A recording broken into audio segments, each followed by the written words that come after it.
वार्तांकन रोखठोक बातमी। ऐन दिवाळीच्या तोंडावर राज्य सरकारच्या महत्त्वाकांक्षी लाडकी बहीण योजनेत 164 कोटी रुपयांचा घोटाळा झाल्याची माहिती समोर आल्यानं खळबळ उडाली आहे। बोगस लाभार्थ्यांनी या योजनेचा लाभ घेत कोट्यावधी रुपयांचा गैरव्यवहार केल्याचं उघड झालंय। यावर ठाकरे गटाचे नेते आदित्य ठाकरे यांनी शिंदे-फडणवीस सरकारवर गंभीर आरोप करत सरकारी यंत्रणेच्या वापराशिवाय आणि राजकीय वरदहस्त असल्याशिवाय हा घोटाळा होणं शक्य नसल्याचा थेट सवाल उपस्थित केलाय।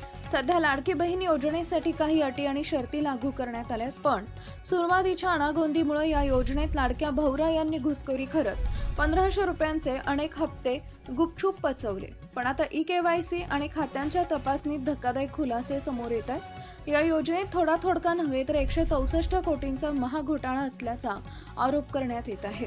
माहिती अधिकारात मागितलेल्या माहितीत ही धक्कादायक बाब समोर आली आहे। यावरून या प्रकरणी आदित्य ठाकरे यांनी सोशल मीडियावर पोस्ट करत महायुती सरकारवर गंभीर आरोप केले।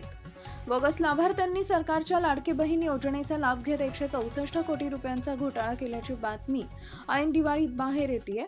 सरकारी यंत्रणेच्या वापराशिवाय आणि राजकीय वरदहस्त असल्याशिवाय हे घडणं शक्य तरी आहे का, असा सवाल आदित्य ठाकरे यांनी उपस्थित केलाय।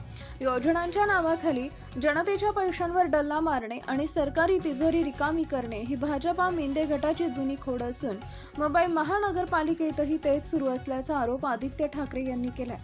या घोटाळ्यामुळे सामान्य जनतेचा पैसा कसा लुटला जात आहे याकडे त्यांनी लक्ष वेधलंय। महाराष्ट्रातील महत्त्वाच्या आणि ताज्या बातम्या पाहण्यासाठी आमच्या जय हो न्यूज चॅनलला सबस्क्राइब करा आणि बेल आयकॉन प्रेस करा।